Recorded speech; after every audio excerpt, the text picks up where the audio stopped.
2011, ano de grandes mudanças ou maiores serão as expectativas? O que nos move nesta virada? As questões materiais ou a religiosidade pode fazer a diferença? Este é o assunto do Da Janela, que eu converso com o advogado Marcos Papa. Obrigado por aceitar o convite. E vir aqui filosofar no Da Janela. Viu? Muito obrigada. Eu que agradeço a oportunidade. Ô Marcos, falar de questões materiais e questões religiosas para mudar o comportamento, né? O que move no fundo, o que é a essência do ser humano, né? A matéria ou o espírito, né? Alguém pode me perguntar assim, talvez quem não conheça você, apesar de que eu acho que você já é uma pessoa bem conhecida, o que um advogado entende disso? Essa é a minha pergunta, o que o seu advogado entende disso? Então, na verdade, eu sou advogado e não advogo, né, Cris? Nós poderíamos falar em termos mesmo dessa minha experiência, são tantos anos de estudo, despretensiosamente nós podemos falar sobre isso, sobre essas questões que eu realmente dou muita importância. Isso é um tema de curiosidade humana há séculos, né? O ser humano ele se debate entre essas questões. E tem uma pegadinha nisso, porque a questão material, ela é importante para a gente, porque nos toca primeiramente. Nós sentimos fome, sentimos frio, precisamos morar, precisamos nos locomover, precisamos de médico, né?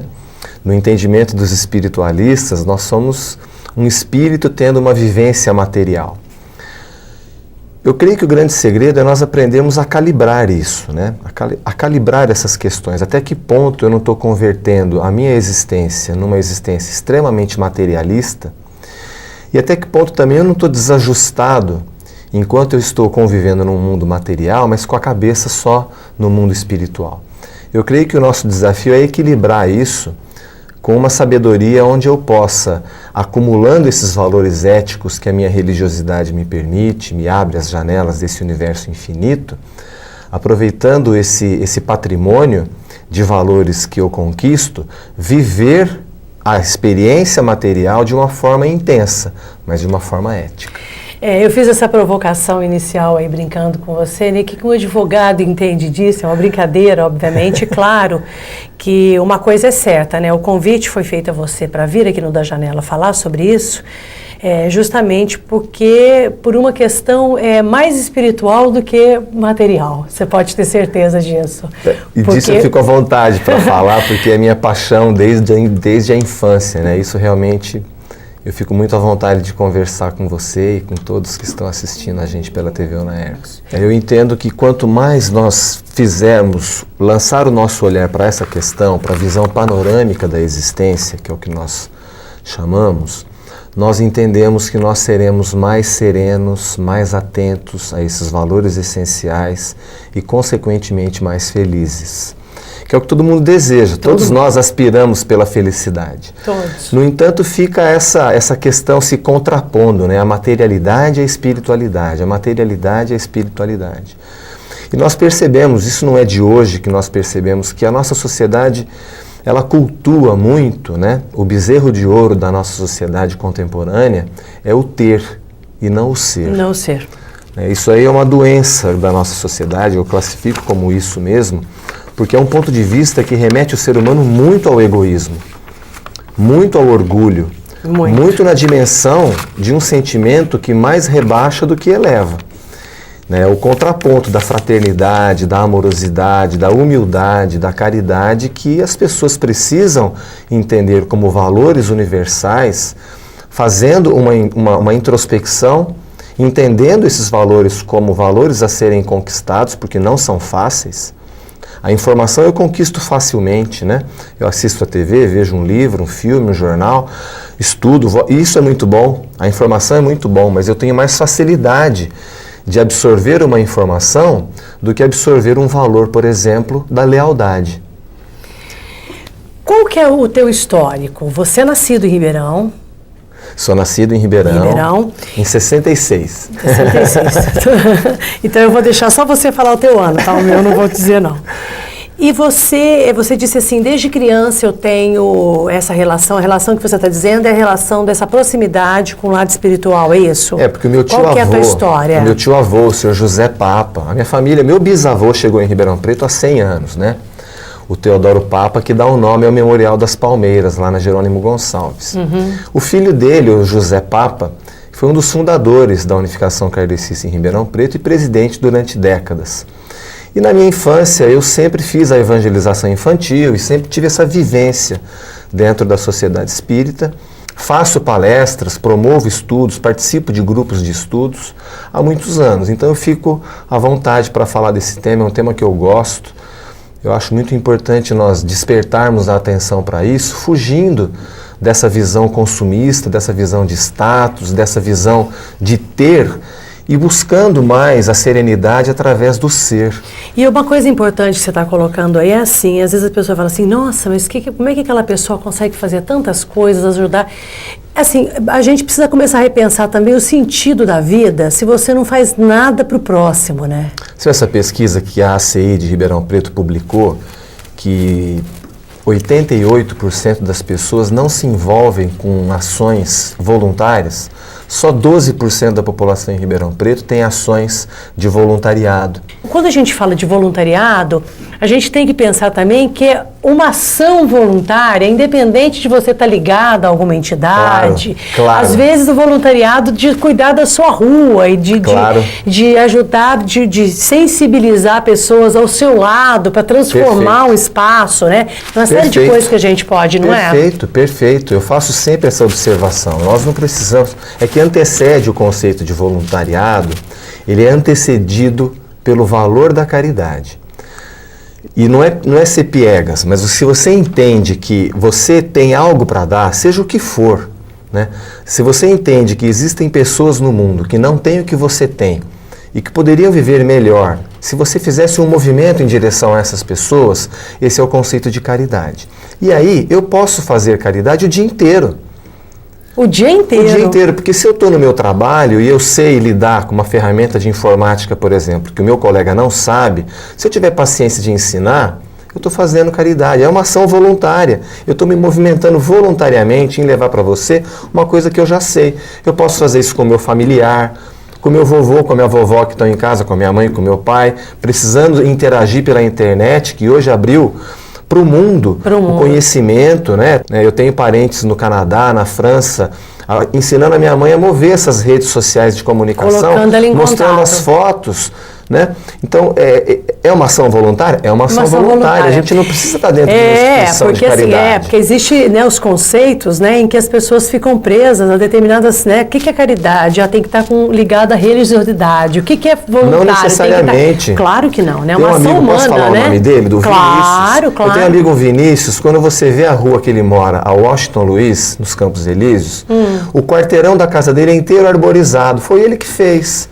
Ele plantou para o vizinho, ensina como poda, e você atravessa aquele quarteirão, você tem a impressão que você está num outro lugar. Não, é uma rua, mas ele fez essa ação. Eu entendo que essa questão pode acobertar algumas falhas do executivo. Claro. Ao mesmo tempo, quando a gente descobre o prazer de servir, você não deixa de se mover por conta que isso deveria ser um serviço para o Estado fazer. Não, e agora você tocou num ponto que aí agora eu quero puxar, porque é a questão da reflexão crítica mesmo, né? Talvez essas oportunidades, né, sejam oportunidades não só de você chegar e fazer um trabalho assistencialista, vamos plantar essa árvore, mas de consciência, né? Então você pode fazer esse trânsito de orientação, né, de fazer com que essa pessoa aprenda a escolher melhor as pessoas para administrar a cidade dela. Porque se ela começa a cuidar de uma árvore e percebe o valor daquilo, ela vai entender que quando vier uma administração que não se preocupa com as árvores, tem alguma coisa esquisita. Ela sabe discernir. E aí que eu entro na tua questão, né? Você optou por uma política partidária, né? Por quê? O que te levou a isso? Foi um movimento difícil para mim na época, porque eu sempre fui envolvido com essa questão da religiosidade e eu ficava cismado assim, puxa, agora eu sou visto como uma pessoa do mundo religioso e agora vai fazer uma opção pela política partidária. Mas eu desde os 12 anos, eu tive uma professora de geografia, a dona Iná, Ela dizia em sala de aula, o pai pode escolher se ele vai assinar a Folha ou o Estadão, mas haverá leitura de jornal em sala de aula. E eu tinha o hábito de ler a Folha de São Paulo, Flávio Rangel, Lourenço de Aféria, Tarso de Castro, muitos, e já na adolescência eu criei o hábito de ler, eu lia muito jornal, e sempre tive aptidão, gosto pela política. O meu pai ele sempre teve envolvimento, ele era muito atuante na época da ditadura militar, foi perseguido, não chegou a ser preso. Mas lá em casa nós sempre falamos de política, mas sempre com uma visão cívica, né, como uma participação no mundo político num primeiro momento, de uma forma cívica, entendendo o que se passa, entendendo o que é exercer cidadania, né, o cuidado com a nossa rua. Por exemplo, um outro exemplo de voluntariado. Você pode ser uma pessoa que se preocupa com a associação de pais e mestres na escola do teu filho. Claro. Que pode promover uma escola melhor, que pode promover a integração da família com a escola. Isso é notório. A escola progride muito quando existe uma boa associação de pais e mestres. Mas então, eu me voltei num dado momento para essas questões. Havia um convite do nosso vereador Gilberto Abreu, que é do Partido Verde aqui de Ribeirão Preto. Eu não tinha muito estômago para lidar com essa questão da política partidária, mas um dia no diálogo ele me disse, mas como é que nós vamos cuidar da democracia, cuidar de uma ação em benefício da nossa cidade, se nós não fizermos isso através de um partido político? Então eu me filiei no Partido Verde, por afinidade também com as questões ambientais. Claro. Existe muita correlação entre a ecologia e o espiritismo, porque são ciências holísticas que cuidam da vida de uma forma integral. Houve sempre o interesse da minha parte por leituras nessa área também. Eu faço palestra nessa área antes de estar no Partido Verde. Partido Verde. E então foi até com muita naturalidade essa filiação e em seguida a candidatura. Eu fui o segundo vereador mais votado do partido em Ribeirão Preto, mas o partido fez apenas um. Então eu sou o primeiro suplente do vereador Gilberto Abreu. Tá, então a gente vai agora fazer um intervalo e a gente volta para dar continuidade nessa questão da política, ética na política, política ética, e até por conta dessas questões técnicas, né, e que às vezes impedem um candidato de entrar para o legislativo por conta de legenda e esse sistema político que nós temos aí. Continuamos travando esse bate-papo aqui. Com prazer.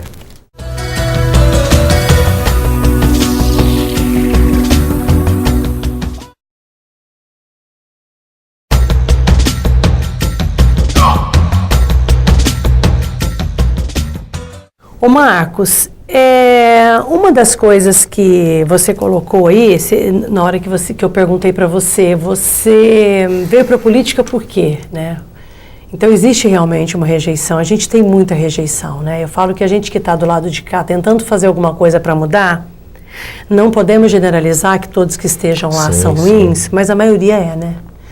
Porque o resultado está sendo. A gente não precisa nem individualizar. Então está acontecendo alguma coisa, não é? Então assim, tem alguma coisa errada. A gente não precisa nem individualizar, o resultado está sendo ruim para a população. Aí a gente entra naquela discussão, ética política e política ética. Né? Ética na política e política ética. Será que é a dificuldade de entender esses dois diferenças de conceitos aí que faz com que a gente perceba que as pessoas ainda não se desvincularam daquele formato antiquado de fazer política? Não, nós teremos uma política mais ética à medida que nós levarmos atitudes éticas na prática política. Vai ser uma consequência, que eu acredito muito que vai crescer. Eu creio mesmo que nós faremos, a sociedade fará esse movimento em direção à política partidária, que está descuidada, né, e que a população tem essa bronca, esse nojo dos políticos, essa aversão, mas eu creio que haverá um crescente movimento.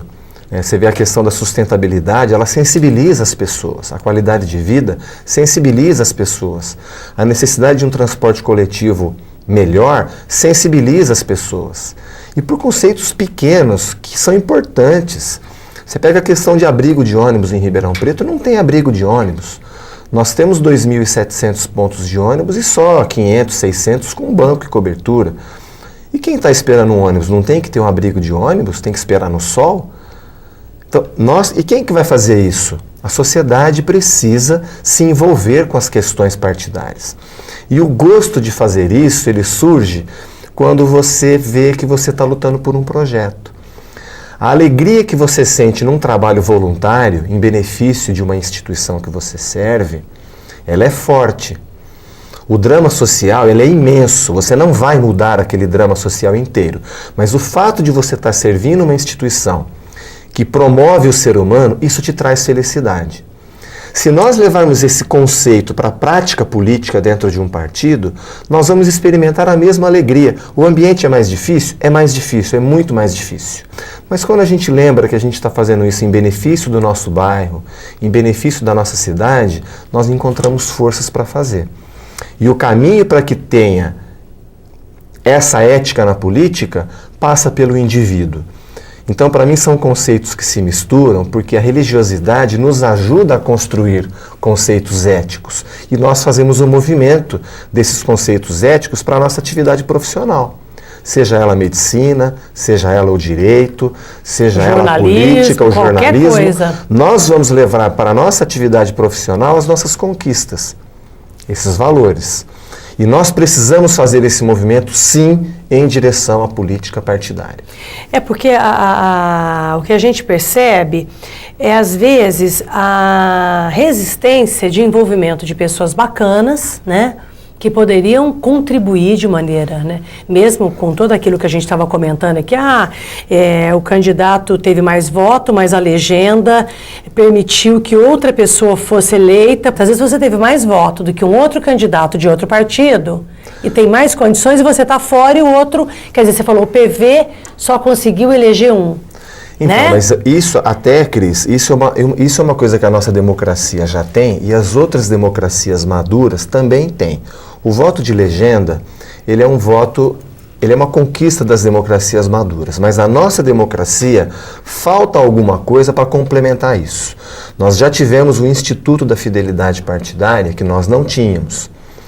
Que esse é um troca-troca de legendas exatamente. Era uma coisa que maculava o nosso processo democrático. E recursos financeiros que privilegiam alguns partidos e outros não? Agora, como é que isso pode ser? Agora é o próximo passo. Por exemplo, nós precisamos aprovar no Brasil o voto distrital. Nós precisamos fazer isso, que é uma realidade nas democracias maduras há mais de 50 anos. E nós ainda não temos. Por que isso?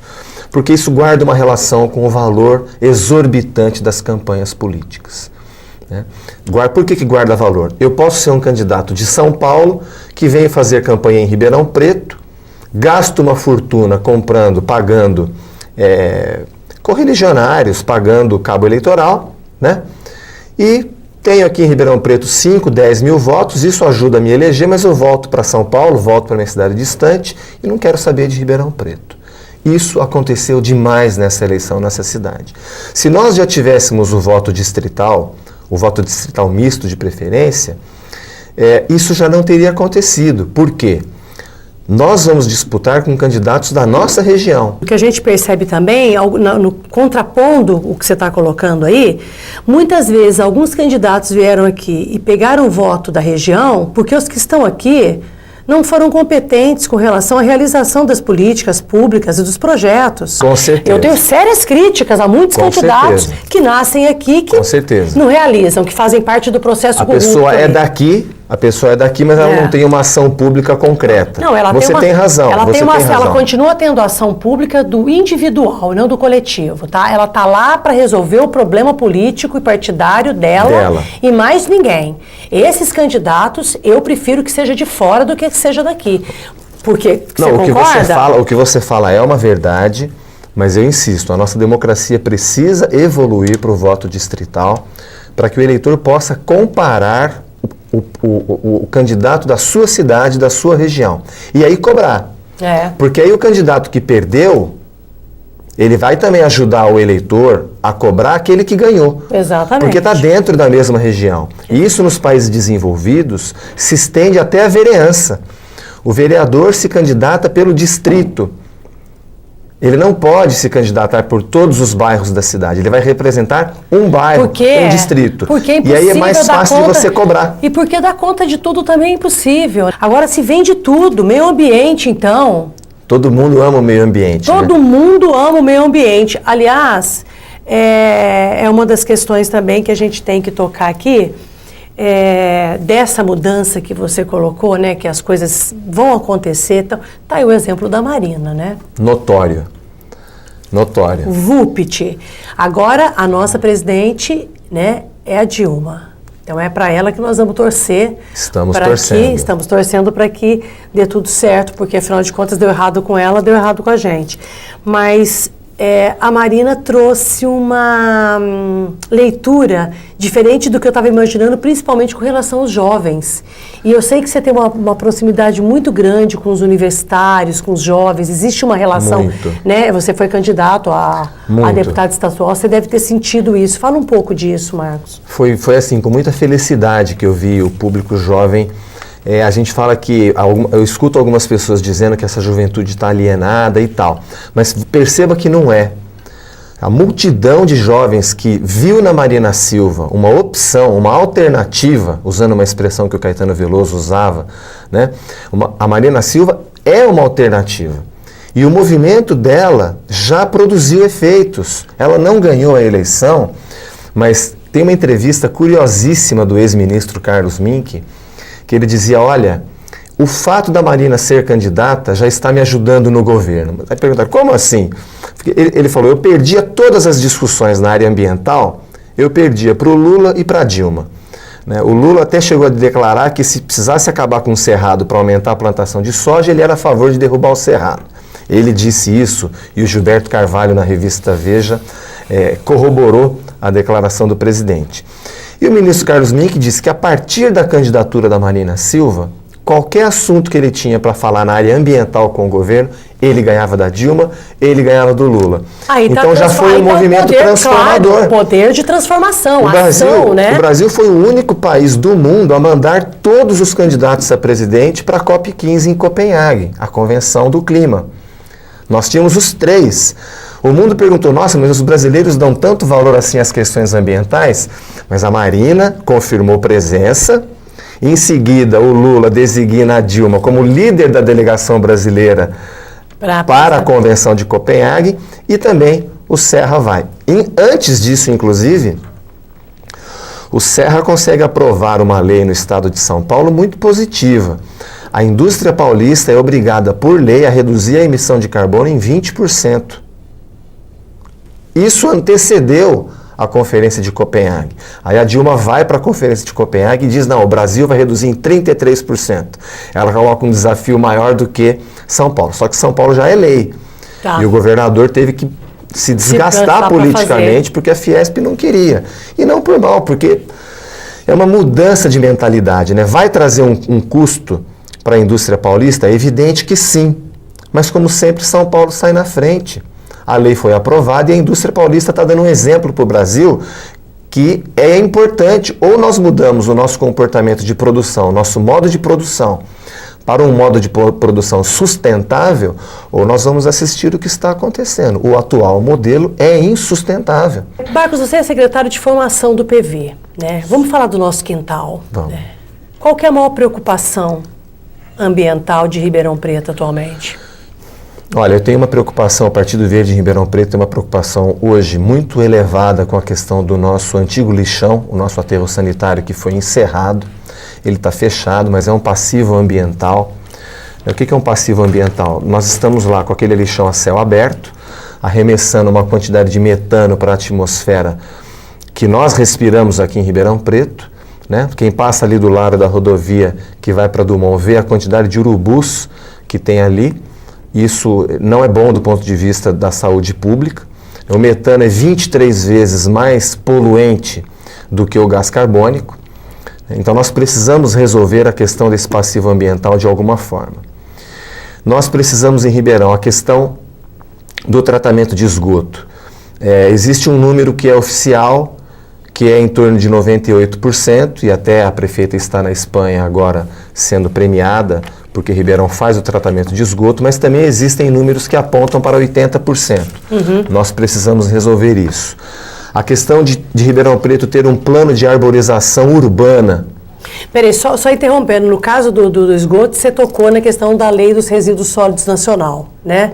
Que agora, queira ou não, nós vamos ter pelo menos um andamento melhor com relação à preocupação do esgoto nos municípios. Essa foi uma notícia ótima que nós tivemos no Brasil, que depois de 18 anos,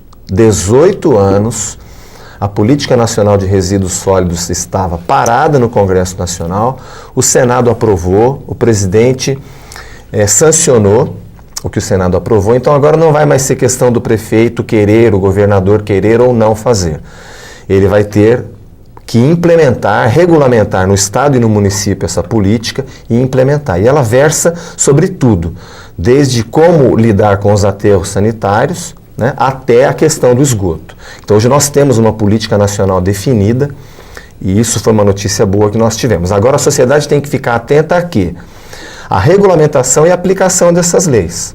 Não existe outro caminho. Não existe. Nós precisamos nos mover em direção a essas ações cívicas porque todo mundo ama o meio ambiente.